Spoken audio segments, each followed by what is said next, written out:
Close calls, upsets and amazing rugby made up Wildeklawer 2025 and Hilton won the derby. We talk about all that tonight on Rugby on 216, brought to you by Thirsty.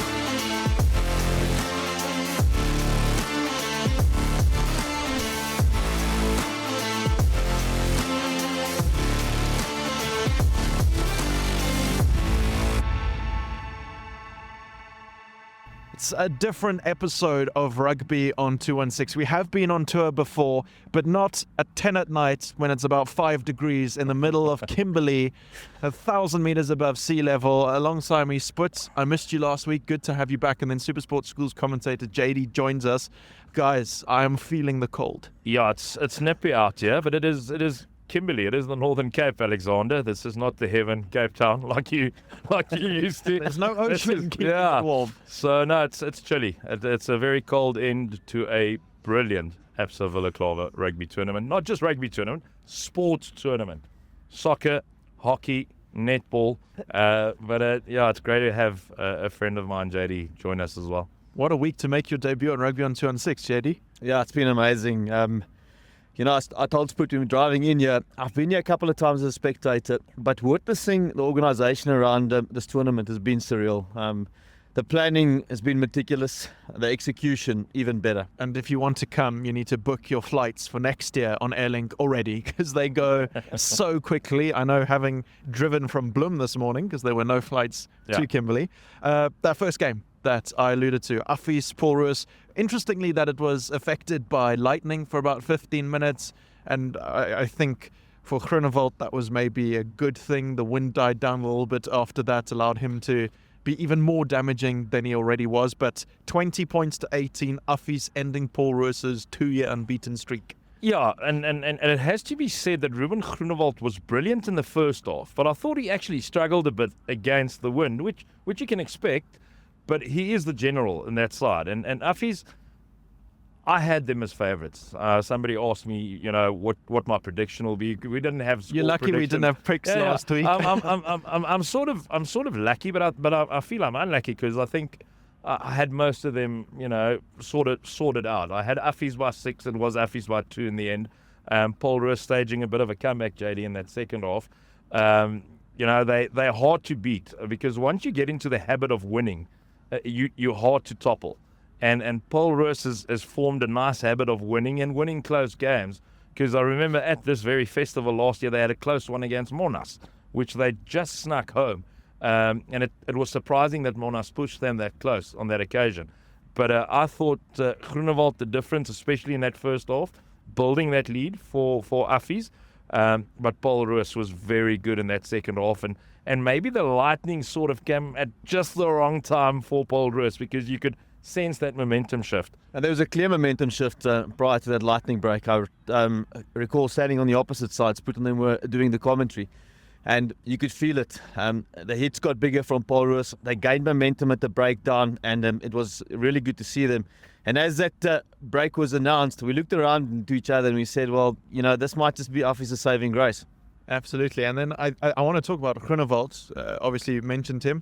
Do we think that he's put his hand up quite high up for that 10 jersey at the end of the year? Yes, he's the form fly-off in South African schoolboy rugby currently. But I'll tell you what, this tournament saw the emergence of another contender in Darius Ervia from Grey College, and he's a man from Wipstad and in Vrystaat, Darius Ervia, and he didn't have the Grey College 10 jersey at the start of the year.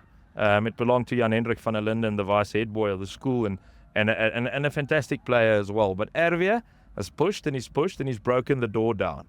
And he was man of the match for Great College against Helpmekaar, but he was also man of the match for Great College against Garsfontein. So 2 man of the match performances.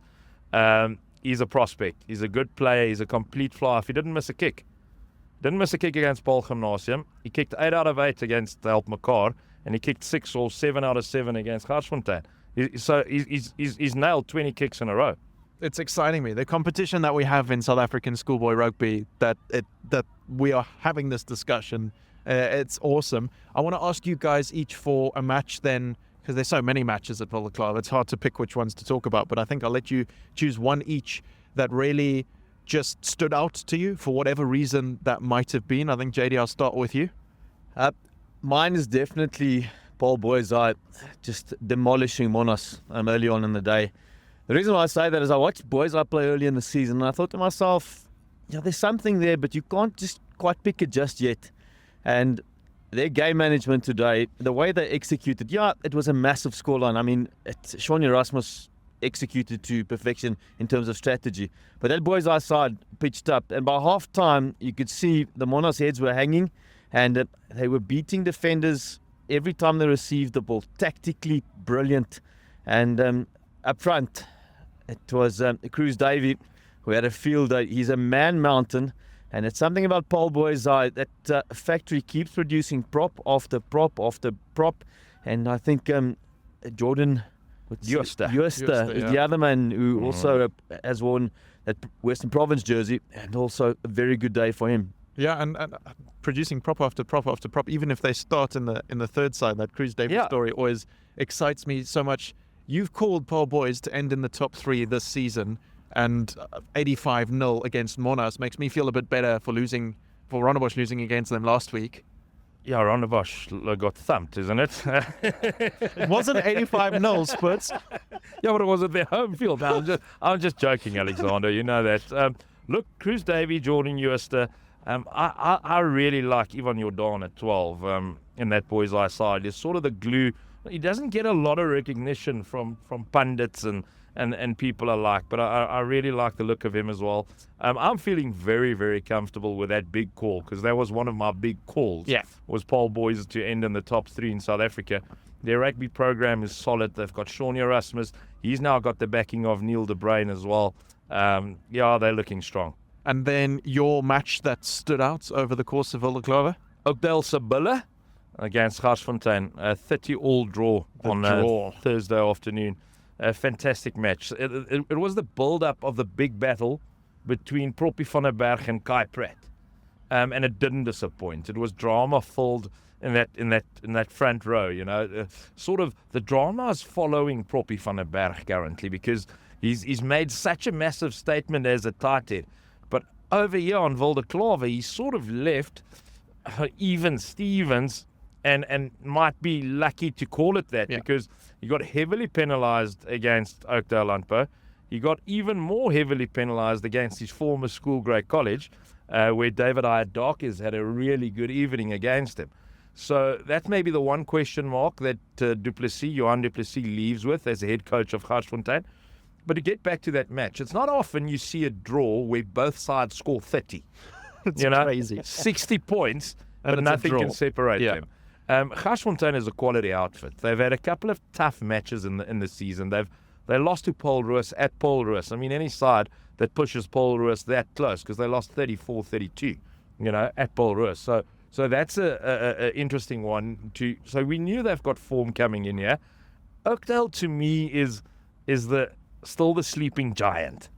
They are so good, but I expected them to win that match. And Garsfontein, right at the death, snuck in with a penalty. There is a few names that have to be mentioned. Kai Pratt, yes, we all know. Dion Augustine, Man Mountain, lock forward for Oakdale. And then Reinhard Viljoen, the leg spinner. I saw him for the first time today, the 15, and I first saw him from the front, and I thought, who's this flanker? His legs are like tree stumps, and then he turned around and the 15's on his back. I'm sure he could kick a barn door down. No, he kicks well, he runs well, he defends extremely well in the last channel for Oakdale. So Reinhard Viljoen, he played Craven Week last year already for SWD. He's a sure pick for SWD for Craven Week this year. And I still expect big things of that Oakdale side. They've got a fantastic pack of forwards. They're well drilled by JB Nadir and Milan du Plessis. So there's still a few guys that have to go visit the farm. And remember what happened to Boyesau when they visited the farm? So there's still a few people that have to go to Riversdale, Alexander. Don't think Bosch is going there. Not sure. No, face them in Wynberg and beat them, so we'll take that. We'll take it. That was a massive win for Bosch. And just managing to beat them shows Oakdale's, it's such a good side. And like you say, at the farm, you don't just go to the farm. And those sort of top couple of sides at the moment, only Paarl is unbeaten. Boys High lost to Oakdale. We've now had Paul Roos this weekend. Some of the other games I just want to touch on because there were so many. I think, JD, to show some love to our hosts here, Diamantveld beating Maritzburg College 38 points to 31. Well, we spoke about it, I think, on Wednesday. We started talking about Diamantveld. And I think everybody was elated when they won today, let's be honest. The hosts need to get one win somewhere in the tournament. And if you're looking for brave and if you're looking for guts and grit, don't look past that Diamantveld side today. Never gave up, came on the field, had smiles on their faces, they were relaxed, and a different unit to what we saw on their first day. Enjoyed every second of that match, and kudos to them for stepping up in that encounter. And pulling it off. A name that I mentioned before the year, God man of the match, Jonathan Harding. Hard-running number 12, and he was, by his own admission, he would have felt he was under par against Wildeklawer. It wasn't his best performance, but the character then of the young man to come back and put in a man of the match performance just shows something about him. He's a good player, but a man who really impressed me in that Diamantveld outfit, their number 5 lock, Zuan Rautenbach. He's got some engine. He played Cravenweek Rugby last year for Griquas already, did Rautenbach, as did Harding, but amazing engine on Zuan Rautenbach, and I'm so glad for them that they could pull it off. And not just pull it off, 4 out of 4, because their junior sides won as well. Very, very special for them. I know Cooks, he had a sort of streak of picking Maritzburg College, and then when you picked Maritzburg College won, and neither of you picked last week. So maybe there's something there about when you pick or not, but we won't read too deeply into that for now. 2 final games I just want to chat about to do with Wildeklawer. And I think, firstly, one that goes against the grain of all these big scores we've been talking about. Glenwood, Marlow Landbou. Glenwood won by 9 points to 8. Yeah, that was over on the B field earlier today. And, with the amount of matches at Absa Wildeklawer, some of the first side games, moves over there. And Marlow had a win on the first day of the tournament as well. And they were sort of just struggling along a little bit during the season, but looking to be hitting their straps, very nicely. So, and the same goes for Glenwood. They managed to draw at the Kersney Easter Festival against Monash, which sort of brought them back into the reckoning, back into the conversation, the Green Machine, as they're affectionately known in KZN. So, that's not your traditional Absa Wildeklawer, Kimberley Hardfield kind of score. It was a very, very physical encounter, that I can promise you. 9-8, yeah, it's crazy. And then JD, a side that came into the tournament unbeaten, like Paarl, DHS, and then losing to Paarl, 47 points to 20. But they beat Stellenberg by 26 points to 19. So I think DHS is really the form team coming out of KZN at the moment. Definitely the number 1 team out of KZN. Had the honour of calling that game this evening, the final game, and there's so much excitement about this DHS side and the way their forwards mix it up with the big schools. The way their backs just get into the game was great. But DHS, their captain is something inspirational. They were down by 20 and there was a scrum that was about to go down. He looked each of his men in the eyes, a little slap around, and motivated them. And to me, it says something about his leadership. But Marcus Miller, he's on fire. He scored 16 or 17 tries. Now it's more because he scored again. I've lost count how many tries he's scored. And how he just breaks through. He carves defences apart. It's strange because I look at him when he's carrying the ball, so I'm waiting for the handoff, I'm waiting for the step, I'm waiting. There's just no regard for the defender. He just runs straight through them. He literally just runs straight through them. There was a passage of play this evening where we went on a run and it looked like the whole DHS defence was drifting. He just stepped and left 4 defenders to his left, and they just opened up in front of him. But Marcus Miller is a phenomenal rugby player. No, he's one of the best. He's probably the best schoolboy rugby player in the country. I know Zikatela Siyaya will have something to say about that. Ethan Adams on his day has something to say about that. Their battle in Bloemfontein was one to savour Miller and Adams. And Adams was absolutely phenomenal for Grey College against Garsfontein, because I see you don't want to speak about Grey College tonight. Seeing that Rondebosch weren't, yeah.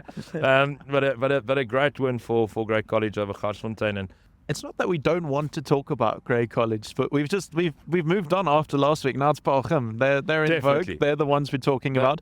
But also to touch on Siyaya, Adams, Muller. Here's to hoping we get to see them all playing in a side together at some point. How exciting that's going to be. I think we will. Yeah, I think we will. I think there's a trick here, and I think with the way Ethan Adams played against Garsfontein and sort of the running lines that he started running and being used from the top of lineouts and stuff, I think that shift one channel in from 13 to 12 is getting closer and closer. It's looking like it's going to happen.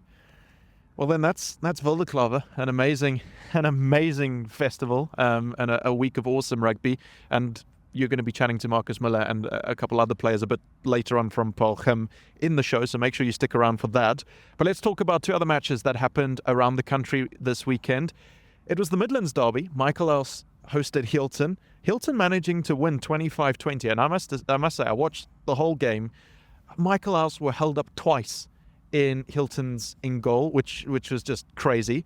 And if we go back to last year, you'll remember that moment where there was the kick into in goal, and it was a Michaelhouse player sort of just waiting, and then the Hilton guy flew in and grounded the ball.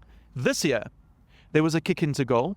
The Hilton guy was just waiting. He then did ground it, but before the ball had gone into in goal, he'd actually touched it. So he'd taken it back. As it bounced, he touched it. So he took it back. So he should have run out because he'd grounded it there. It was then a 5-meter scrum to Michaelhouse, from which they scored. So I think both schools just need to think about their in-goal play a little bit. I'm not a coach, but that's from 2 years in a row. You know, Alexander, it's one of those rugby games in South Africa where, and I say this with a lot of respect, there is teams that'll beat them, both Hilton and Michaelhouse. But for pure theatre, pure drama, it is the Midlands Derby. It is 2 of South Africa's biggest private schools going hammer and tongs. You know, so I was sitting watching with you on the SuperSport Schools app for a while, and Michaelhouse did seem to have more of the ball and more of the attacking threat, yet they could never get over that Hilton try line. And it was 25-20 at the end, with Michaelhouse still attacking close to the end of the match. So they had the opportunities, and it'll be one they'll look back on and go, we could have snuck one here today. I don't know how much coaching collectively you guys have, but a moment that happens every now and then in a game, you get a penalty sort of in front of the poles, and then suddenly, especially when I used to play, we're talking CD team, one of these over-enthusiastic forwards runs up, taps the ball, and either immediately knocks it on or just drops it, or they get tackled, and then it's Apologies a turnover. to all forwards out there. I'm just saying sometimes it's a bit of a coach killer. Today, Hilton got a penalty right in front of the poles. The number 10 sort of ran up as if he was going to take it. He did a bit of a Willie LaRue, rushes up and then does nothing. Like always is saying, am I going to go? No, I'm not. He did a bit of that. And then Zander Miller, the number 8 from Hilton, saw that the 10 had put down the ball and decided, okay, I'll take that. He just tapped it and went straight over and scored. I was like, well, if you can do it like that, then that is perfect. I just had to call that out because I thought that was just such a wonderful moment. When it goes right, it's beautiful. Yeah, and Zander Miller is a quality player, by the way. 8th man of Hilton. I saw him at the Easter festivals. He gives them some great front foot ball, and you know, to react like that, you gotta sell the dummy. If somebody does the dummy, you gotta sell the dummy, and you gotta take your opportunity, because obviously his fly off gave him the dummy, and then he went and he did it. I don't think his fly off even knew he was giving him the dummy. That's how much of a dummy it was, and it worked out so well. So when it's like that, it's great. Last match to talk about, JD. we were chatting about this as it was happening. Pretoria boys hosting Grey High winning 37 by 37 points to 29. And a player we were both actually talking about, the number 12, Meyer Pretorius. I noticed him when they played Paul Ruiz, really just being all over the field. He was hitting rucks, he was running lines, he was getting really stuck in. So we've been talking about the Tank and Miller, but then we've got Meyer Pretorius at Grey High who's putting his hand up. I think Meyer Pretorius is a special player in his own right. Probably will wear that Eastern Province jersey on a canter. He's been really good this year. And that's the thing about, I think, the quality centres in this country. They had almost announced themselves on the scene last year, and this year there's quite a few in the running. It'll be tough to outplay the likes of the Tank Adams and Marcus Miller. But he is a special rugby player, and I think pivotal to Grey High's success in that match as well. Yeah, he's the plan maker. He's the creator for Grey High. But he also gets, like JD says, he also gets stuck in physically. So he's a very talented rugby player. He understands the game. His rugby IQ. We spoke about rugby IQ earlier. His rugby IQ is very high. I saw him at the Global Challenge in December, back in Bloemfontein already. He was one of the real picks of that tournament. So yeah, and he plays at 12, doesn't he? So watch out for him. Watch out for him staking a claim. Zinke Simka, the 12 of DHS, also a very good player. The thing about it is we're a long way from SA schools, SA under 18, so all sorts of things can happen between now and then. And what I love is the level of competition we have, and to see so many top players take to this field over the past week has just been amazing. So thanks for your thoughts, guys. JD, thanks for helping us out today and for your debut on Rugby on 2 and 6. Hope you've enjoyed it. We're going to take a quick break now. When we come back, we'll be talking about the fixtures coming up this weekend as the King Price Derby Series returns.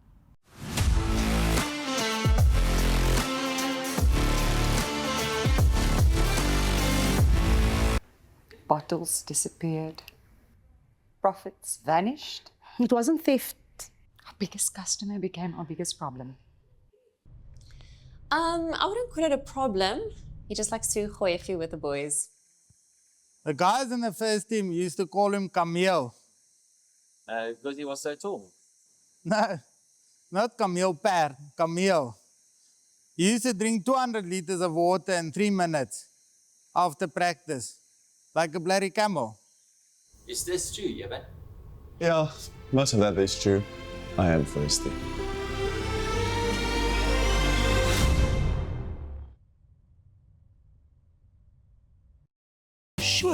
Sure. You sure? Sure. Yeah, man, you sure? Yes, I am sure. Look at this thing. It's presidential. What if we get caught, man? Nobody gets caught in South Africa, man. That's true. Now lift.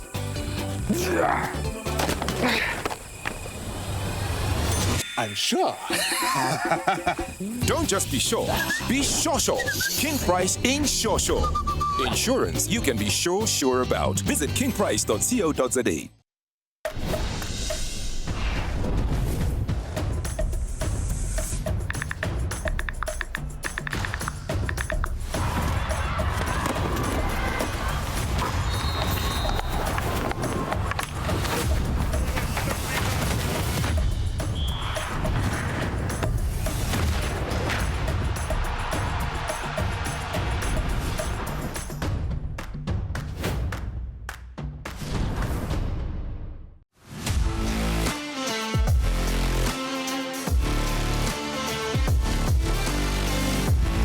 Welcome back to Rugby on 216, brought to you by Thirsty as the moon rises here in Kimberley Split. We've got to talk about what's coming up Saturday, the 10th of May. No Cooks this week. We were without you last week, which was maybe a blessing and a curse considering the results of that grey match. I got Cooks to make a couple picks for Wildeklawer, but they didn't count. So I'm going to get you How to did he go, pick. by the way? How did he go? He got the Uffy's Paul Ruiz one right. Okay, brilliant. And I honestly can't remember the other picks, which is why I'm telling you it doesn't count. Okay, so, all right. No, so but we're not taking good it on too Cooksy serious. to get that one right. But I will put the pressure on just so that so it's somewhat interesting. We start the weekend with our Noordvaal match, Menlo Park, Nelspruit. Yeah, that's a very interesting one for me because Nelspruit just beat Wildeklawer at home. But that's the thing. Nelspruit is a different animal at home. It's almost a bit like Oakdale. Yeah, I was going to say, like going to the farm. Yeah. Yeah, so going to Nelspruit's very tough. This one, I believe, is at Menlo Park. Yes. It's going to be very close. That I can promise you. Vaughan van Sail, the 8th man for Nelspruit. He holds all the aces for that side. He's a powerful ball carrier, big and strong, gets them over the advantage line. Great on defence as well. You want to pick for that one?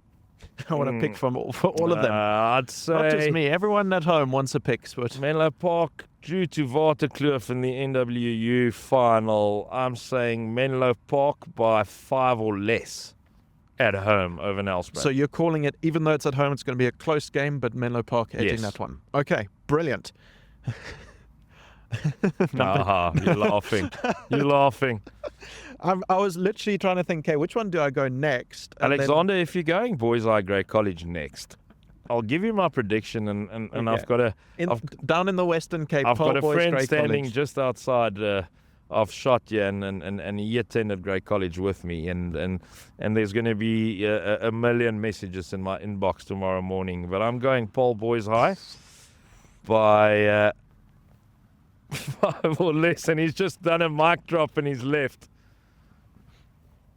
I'm just going to say, never ever did I think on this show we would have you picking against Grey College. But what I will also say is that you have been praising Paul Boys this entire season. I think Alexander, my reasoning is like you said, Paul Boys at home in the Western Cape, both sides. So here's a big reason. Paul Boys is going to get to the Western Cape 4 days before Grey College, after a very tough Absa Wildeklawer. So Grey College, although they're close to Bloem now, it's still a 2-hour travel by bus back to Bloemfontein late on a Saturday evening. Then you've got a very short turnaround before you travel to Paul. And yes, will they fly? I know there's been stuff said about that. It doesn't matter. It's going to be tough for Grey College to go and win in Paul. Tough makes Grey College tick. You must remember that as well. Yeah. Adversity makes them tick. So I'm going Boys High by a bare margin because they're playing at home. But obviously, I hope my prediction is wrong. Because Paul Boys High can still finich in the top 3 if they lose to Grey College. I think what also helps is that these picks don't count, but I think now they should. But okay, they don't, because Cooks isn't here. He can't compete. I can't fully believe I said that, but yeah. Well, you made me walk off, but actually I got some nice exercise and warmed up a little bit, so thank you for that. It doesn't get any easier going down the list. The reunion down in the Eastern Cape in Dale College, Queens. Oh, okay, Queens. Straight away. Yeah. Queens College. You guys picked against Queens. Yeah. For Selborne Queens, and Queens were pretty emphatic. Yes, they were very good. They gave Selborne a bit of a hiding, to be honest. So, no, Queens College over Dale. It's going to be tough for Dale. They're not having a great season. It is reunion day. We've spoken about the added pressures of that. Yes. Although Queens managed to win on their reunion over Selborne, so I just back them to go to Dale and pick up the win. Cooks won't be there, so maybe that stands instead for Queens, Dale. Queens for me. Okay, cool. Queens. Then it's a very special derby. Grey PE Wynberg Boys. Grey High, rather, Wynberg Boys. Also a reunion. It's going to be at Grey High. So Wynberg has been a bit up and down, haven't they? They've played some really great matches, but then they've also struggled at stages. Grey High is always just sort of murmuring along. You know, they hardly play bad games. They were emphatically beaten by Paul Roos, but you'd almost expect them to be going to Markotter to play against Paul Roos. You'd almost expect them to lose that one. Back at home, taking on Wynberg, Grey High. Grey High by 7. Right, Grey High by 7 over Wynberg. And then a match that could upset the apple cart. Paarlgym is currently the only top side unbeaten this season. they are going to face Paul Roos, whose unbeaten streak was toppled mere days ago. It's going to be down in the Western Cape at Paul Roos. Yeah, it's tough. This is a tough one to call. Do you think this is maybe the toughest one so far? No, the toughest one so far was Paul Boys High and Grey College. I don't know if it was actually the toughest one to think about. It was just the toughest for you to actually verbalize it. You knew what you wanted to say. You knew what you wanted to say. This, my word, Alexander. You're not sure what you want to say. You're on top of your game tonight, and it's just because we're not picking Rondebosch or chatting about them at all. Paarlgym lost last year at home to Paul Roos Gymnasium. So that's the interesting thing about the Paarlgym season of 24. They lost twice, and both was at home at the Kriel, and they hardly ever lose there. I think they've there's a stat, and I'll have to go and double check myself, but it's like literally only 6 or 7 different teams have won at the Kriel, which is the Paarlgym home ground. And that's, I think, one of the strongest home ground sort of stats any side has. So Markotter Stadium will not be foreign to Paarlgym. That's the thing. The Markotter is foreign to inland sides. Traveling all the way to Stellenbosch to go and play on the Markotter. Just down the road. Yeah, so for Paul, it's just down the road. We get back to that habit, that habit of winning. Now, both those sides share it, Paarlgym and Paul Roos Gymnasium. So that's one of those where I go, Paul Roos just lost to Affies. Will they be deflated? They weren't great, to be honest, against E.G. Janssen in their follow-up game. Dr. E.G. Janssen, it has to be said, went from Boksburg. Alex, Paul Gymnasium by 5. So pretty much you're calling all of them to be quite close, apart from Queensdale, going by 5. Yeah, I just think Paarlgym will edge it. I think Quentin Potgieter, Marcus Miller. Yeah. I think, and then they've got a few superstars on the side of Paul Roos, though. They're 2 wingers, Jordan Steenkamp and Tiaan Basson. I mean, you don't get in the way of Tiaan Basson. He's a hard-running grade 11. He played at centre last year. He's now playing on the wing for Paul Roos. They'll be chomping at the bit, will Paul Roos, because remember, the monkey's now off the back. Yeah. The monkey, so many times these streaks, they put so much pressure on every young game. players. It's more and more and more. Yeah, and Affies would have had extra motivation because Paul Roos is unbeaten since the end of, So, it's going to be one hell of a weekend of schoolboy rugby. Saturday, 10 May, will live on in the history of the schoolboy game in South Africa. Great College, Paul Boys, Paul Roos, Paarlgym. That is 2 big games, and then Queens and Dale is massive in the Eastern Cape, and Grey High over on Wynberg is also a very special derby. So it's really a big day, and it's going to be close all around, except I think Queens will beat Dale comfortably. Let me ask you this question. In the event that your pick is wrong and Paul Roos wins, it means all of the top sides will have lost at least one match. At the moment, we're kind of looking, well, Paarlgym, they've had the best season so far. And then is it wide open? It's wide open already. It's already wide open. It's wide open. It's as open as it can be. Paarlgym is very good, and they were very good in Bloem. Are they unbeatable? No. Yeah. No, they're not unbeatable. And it must be said that they have had 2 draws. Yes. So they haven't won every match. Yeah, they drew to Affies at home, which is sort of an upset. You got to win your home games, and they drew, and then at the Western Province Rugby Day against Rondebosch. I mean, they drew. It was a 20-minute aside game. But they still, given the conditions, could not win. They couldn't. Yeah. They drew 15-all. And that's when I knew this Rondebosch side had the potential to be very special. And to me, was very special. It is unfortunate that, they lost a couple in a row now, and one was a big home loss. But hopefully they recover, and hopefully they come back fighting strong. DHS now as well, having lost to Paarlgym. The unbeaten streak is over, but they'll go back to KZ and look to take care of the rest of Natal. Well, that's what we've got to look forward to on Saturday, the 10th of May. 4 King Price Derby Series matches and a Noordval Cup match. It cannot get any bigger than that. When we come back from the break, I'm going to hand over to Sput because he's going to be doing an interview with some of the Paarlgym boys. So stick around for that. See you in a bit.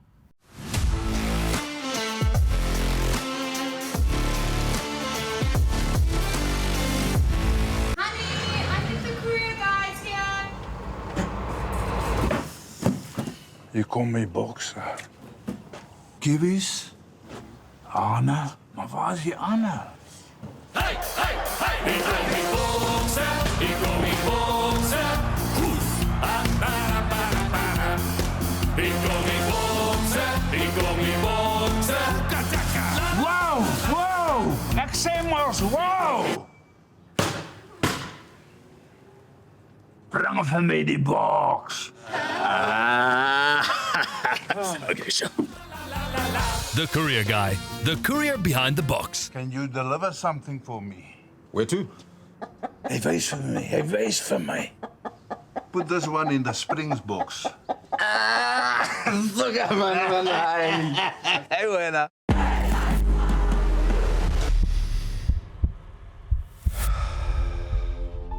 Some things you don't choose. They choose you. A name, a history, a legacy that came long before you and will last long after you're gone. It's not just about the game. It's the moments that shape you. The early mornings, the long bus rides, the chants that never fade. The friendships, the rivalries, the feeling of being part of something bigger. It's a belonging, something you carry with you wherever you go. Because once you're a part of it, you always will be.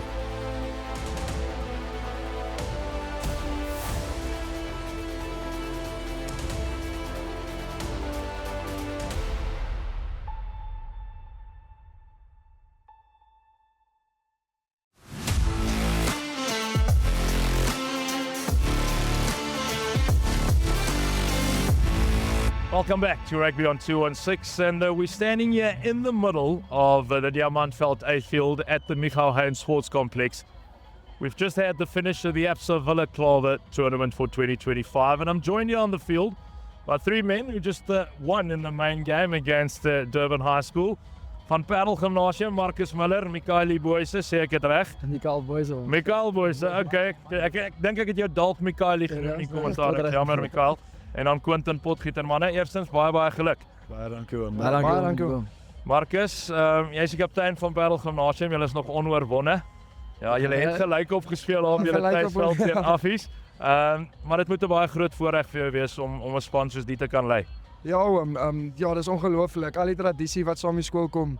En laas jaar met Kobus Blankenberg wat kaptein was, so baie by hom geleer. En ja, dis regtig 'n groot voorreg om so 'n span te kan lei. Ja, ek's baie lief vir die ouens wat saam met my speel. Ons sal deur baie saam en ja, ek kan nie wag vir wat die seisoen nog vir ons voorlê nie. Op 'n persoonlike noot, is daar een of ander stadium wat jy gaan ophou druk hierdie jaar? Nee, ons kyk maar, dit kom maar met geluk eintlik. As die gat daar is, moet ek hom maar vat. Is eintlik hoop om meer vir my vleuels die drie te gee, maar as hy daar is, moet ek hom maar vat hom. Mikael, jy's in graad 11 as ek reg is. 'n Groot voorreg om in graad 11 die Parel Gymnasium trui oor die kop te kan trek. Ja, dis baie spesiaal vir my.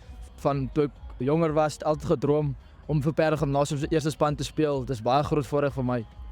Quentin, ek sien jy het 'n groot glimlag op jou gesig. Jy gaan op TV wees, so maat.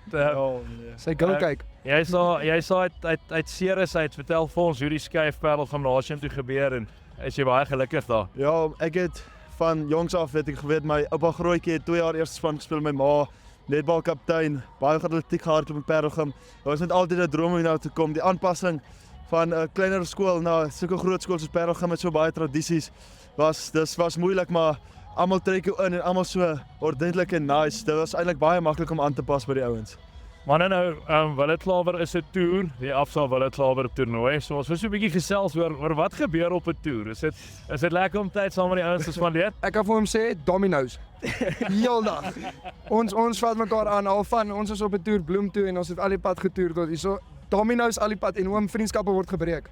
Dit is verskriklik. Ons vat mekaar aan. Dit is baie ernstig. Ek kan net dink hoe kompeterend raak daai domino's. Maar Marcus het nou so vinnig daaroor gepraat. Ouens 'n week gelede op Grey College Hoërveld, klop julle vir Grey College die eerste keer in 8 jaar. Hoe maklik of hoe moeilik was dit om fokus dan te behou op Wildeklawer? Nee, ek glo dis altyd 'n moeilike aanpassing van so groot wen, maar ons weet ons moet net altyd fokus op die volgende game. Northwood was hard, lekker vir ons gekom en ons geweet, ons moet nou weer na 0 toe kom en volgende game konsentreer, weer lekker prep en ek voel ons het mooi aangepas. Okay manne, nou kom ons gaan nou verder in 'n toer in, hè. So as julle nou 'n ou moet kies, wie is die beste DJ in die span? Wie speel die beste musiek in die bus? Ek gaan sê Marcus. Nee, dis jy hoef nie die kaptein te wees. Nee, maar dit is hy oom, want hy speel, dis net hy wat musiek speel. So is meer van 'n monopolie wat hy het. Ja, maar ek sê Afrikaanse musiek gaan na Marcus toe, maar Nicolas Burden is 'n bietjie Engels so luister. Hy's altyd die man. Hy het 'n paar lekker musiek gehad. En okay. 3, ek weet gewoonlik Parel Gymnasium, Grey College, affies, daar's die groot tierlantuintjies en goed na oue 3 gedruk het nie, né? Maar wie sal eendag nog viral gaan vir sy celebrations? Johan Kleinhans, maar hy skerp tweede hom. Hy's baie naby. Ek sal nie nou dit sê nie. Is dit iets wat jy oefen? Nee, glad toe oom, dit kom maar net van self partykeer. Dis 'n baie groot games is dan kom maar jy passie maar net uit. Ek voel ek wil net iets uit laat gaan, maar Johan Kleinhans met sy balspin wat hy gemaak het. Ja, definitief wen. Okay, so dis sy go-to. Ja, maar ons het hom afgeleer. Nee, hy mag nie dit doen nie. Mag hy nie meer nie. Marcus, ons praat baie oor tradisies, ons praat oor daai goed. Vat ons deur die voorbereiding vir 'n seisoen by Parel Gymnasium. Julle is sekerlik een van die fikste spanne in Suid-Afrika. Hier staan julle 20 minute na 'n harde wedstryd en dit lyk nie of julle gespeel het. Ja. Oom, ons begin al ons program begin gewoonlik in Oktober al. Dis wanneer die voorseisoen begin en eintlik interskole eindig mos Augustus. So nou het jy 2 maande met sevens nog intussenin. So dis maar rugby eintlik al die pad deur die jaar. Dan in Oktober begin ons stadig maar seker. Ons bou op oggendsessies, seker so. Ons probeer 5 veldsessies 'n week inoefen, 4 gym sessies elke week na week, oefenkampe op naweke. En dan bou ons net oor die vakansie, ons hou mekaar verantwoordelik, ons stuur video's in ons oefen, en dan kom ons terug Januarie, en dan begin ons meer in kleiner groepe oefen, spanverband, en dan probeer ons net soveel as moontlik reps inkry eintlik, om ons prosesse reg uit te voer. Maar dis harde werk oom, dit is baie tyd. Ek wil net weet, wanneer doen julle ou skoolwerk? Dis wat ek wil weet, want julle oefen in die oggend en julle oefen in die middag. Mikael, wanneer doen jy? Meneer Jalmoet sê altyd, jou breek van die studie af is maar die rugby. So as jy van rugby af is, moet jy maar by die boeke gevat. Ek weet meeste van ons ouens kry swaar daar, ek ook. Maar ek probeer my bes. Okay. Jy het nou Helmut Leemans se naam genoem. Coach Pieter, Coach Helmut, Coach Louis, almal wat betrokke is daar by julle. Die skool of Paul Viljoen, ons sien hom oral saam met julle. Is wonderlike ouens, né? Ja, oom, ons is ongelooflik dankbaar vir die mense rondom ons. Ons leer so baie uit hulle uit en hulle is net wonderlike mense. Ek vat meneer Viljoen wat by elke liewe toernooi is, by al die spanne. Dit is net dis motivering om hom te sien langs die veld en net coaches wat al legendes is van rugby. Mens leer net elke keer iets nuuts by hulle en hulle is verskriklik slim. Hulle is hard op ons, maar dis wat ons nodig het hoor. Ons leer baie. Quentin, Mikael, as 'n ou praat oor rugby en val op julle ouderdom en miskien 'n jaar of 2, 3 gelede, wie is jou groot rugby held? Wie inspireer jou en soos wie wil jy graag eendag wees? Waarom soos dat ek is All Black fan, so jy mag nie dit sê nie. Maar soos Ernst Smit vir my is 'n groot rolmodel vir my. Ek kyk baie op na hom en ja, hy is my rugby held.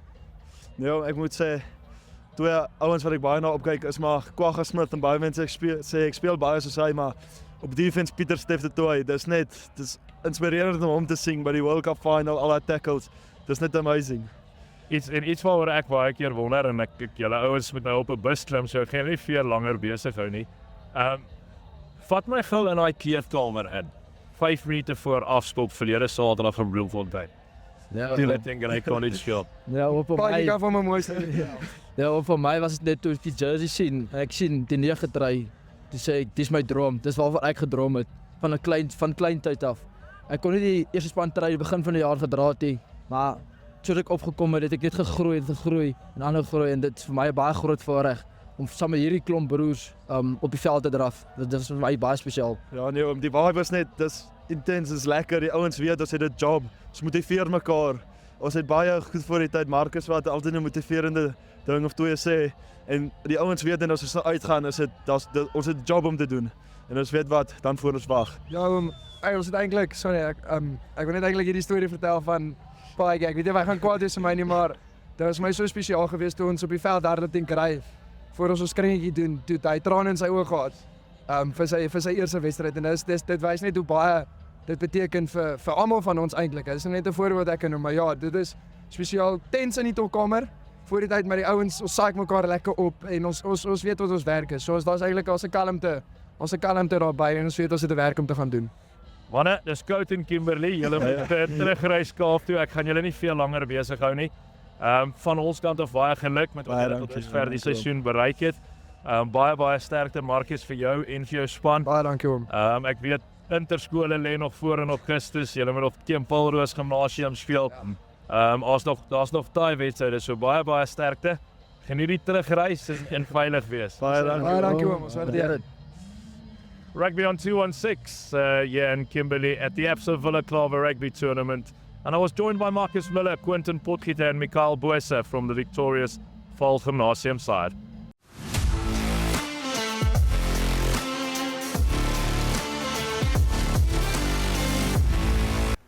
Bottles disappeared. Profits vanished. It wasn't theft.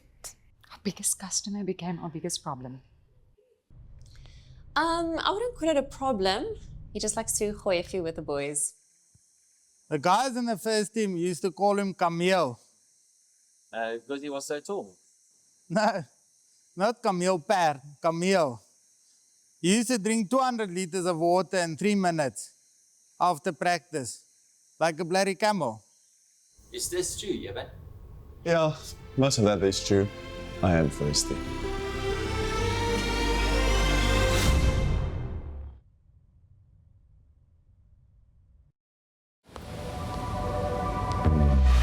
In a world where every second counts,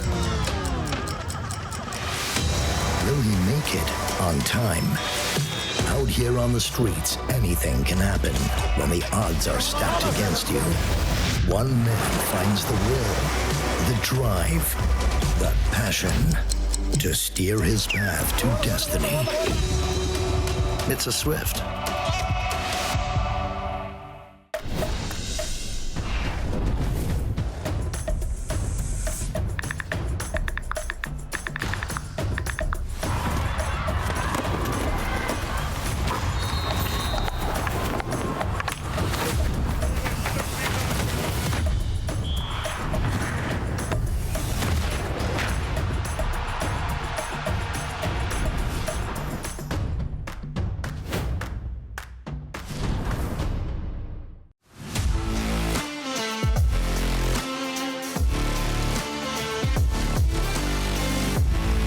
Welcome back to Rugby on 216 to what is pretty much nearly tomorrow.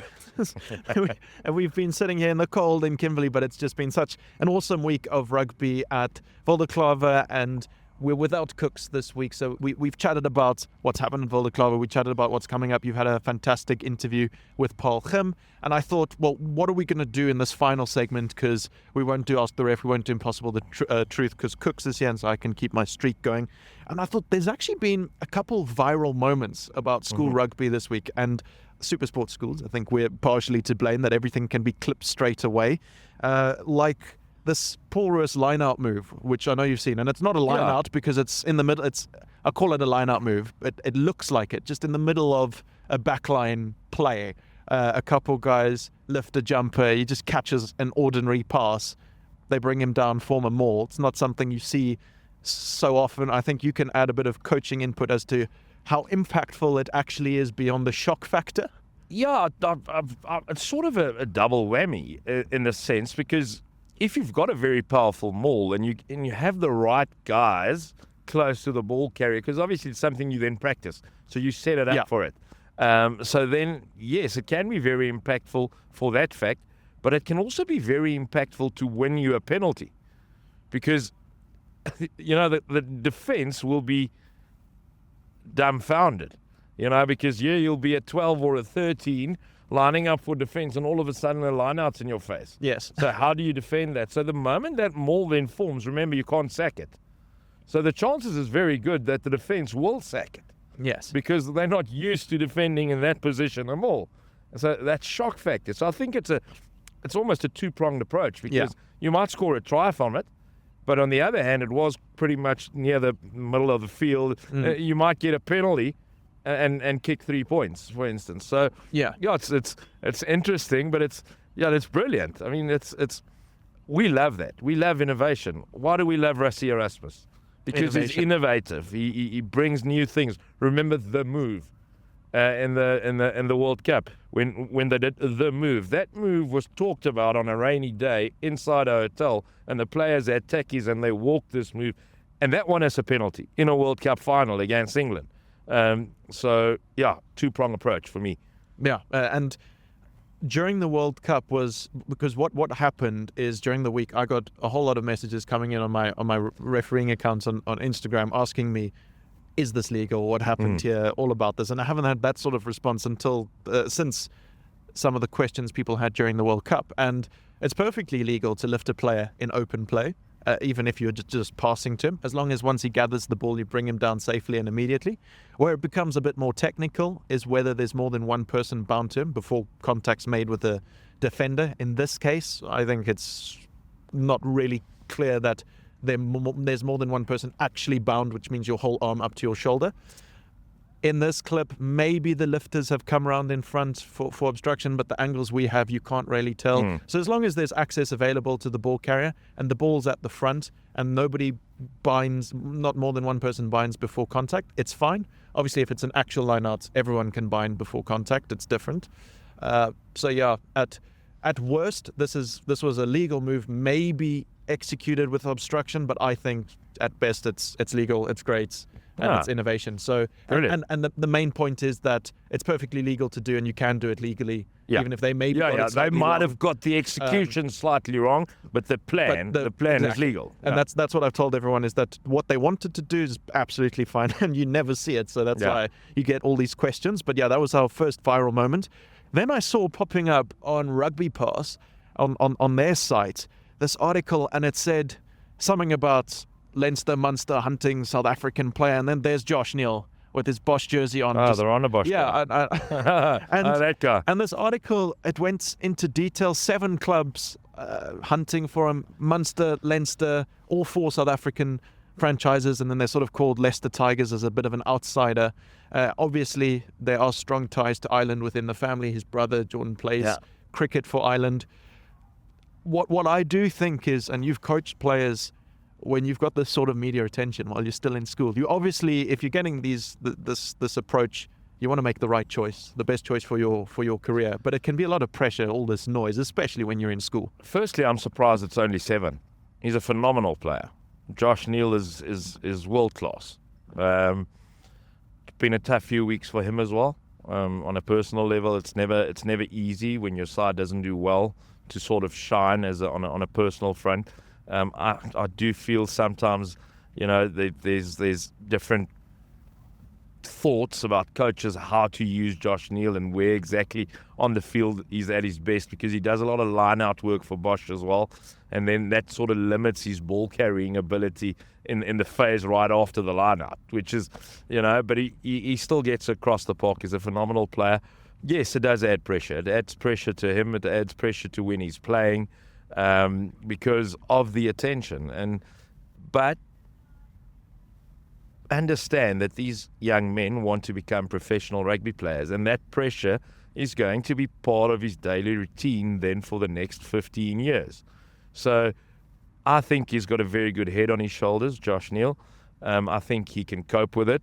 I've never seen his family being boastful about the way he plays or what he does, or himself, be boastful. So he'll be able to make the right decision. He'll have lots of support around him as well. He will have a player agent who looks after his affairs and makes sure that he makes good and well-informed decisions.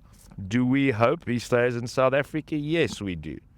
We sincerely hope he does. And I specifically hope he goes to the Stormers. Yeah, so I really hope he does. He's a fantastic human. He's a fantastic player, and he can add an immense amount of value in South African structures. I think it says a lot about our school rugby that clubs are checking out our players and SuperSport schools, that they're able to see our players from around the world and have interest in them. Some other youngsters who've been shining recently. We kicked off the Under-20 Rugby Championship down in Gqeberha. The Under-20s took on Argentina. Very shaky first half, some shaky lineouts, but managed to pull away with the win, 36-25. One man who's gone viral from Noordheuvel, Cheswell Jooste, and I went and looked.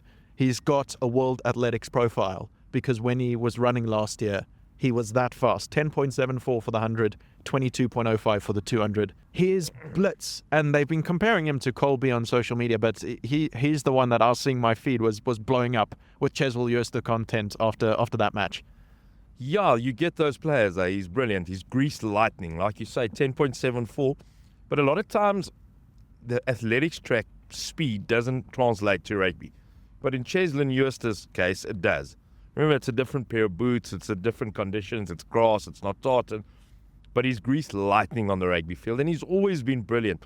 There was a stage last year where, in his final year at school, he went through a little bit of a slump in form for 4 or 5 weeks, and people were sort of questioning Cheswell Jooste a little bit. He returned, he got the backing of the selectors, they selected him again and again, and he's repaying that in plenty. But look, he's a fantastic rugby player, and I don't like it when people get compared to other players or to role models or to older men. Because Cheswell Jooste is not Cheslin Colby. He is Cheswell Jooste. Yes, exactly. And he's good enough to be Cheswell Jooste. 100%. And he comes out of a program that's really growing in leaps and bounds. At Noordheuvel, they're playing good rugby. They've got a good side this year again. So he'll be grounded, and he'll be ready for what is to come. Because is he a future superstar? For sure. He is a future superstar. Does he fit the mold of current wingers like? Yes, he does. So he's similar, yet he is Cheswell Jooste. He's not the next Cheslin Colby. And I think this Under-20 Rugby Championship is just so good for our continuation just after school, bridging that gap. And yeah, it's nice when we see guys who we've been following at SuperSport schools who start shining on the big stage. And remember, Alex, I heard you saying shaky first half, and I haven't watched it yet because I've been here at Absa Wildeklawer. But any win over the Pumitas is a good win. They are always extremely physical. That Argentinian under-20 side, they are physical. So to get away with, I think it was 36-25. Yeah. To get away with that result, great start to the championship. It was a much better second half, and they really, it wasn't in doubt. Once they started going, they shut them out. So looking forward to the match against Australia and then New Zealand. We'll be talking about those on our future episodes of Rugby on 2 on 6. Thanks so much for joining us this week. We'll be back next week, Tuesday at 7. It's nearly midnight here in Kimberley, and I am running out of warmth in my body. I can barely speak anymore. So Spud and I are going to go and have a hot shower after a very long week here in Kimberley, but an incredible week of rugby at Wildeklawer. See you next time. Cheers.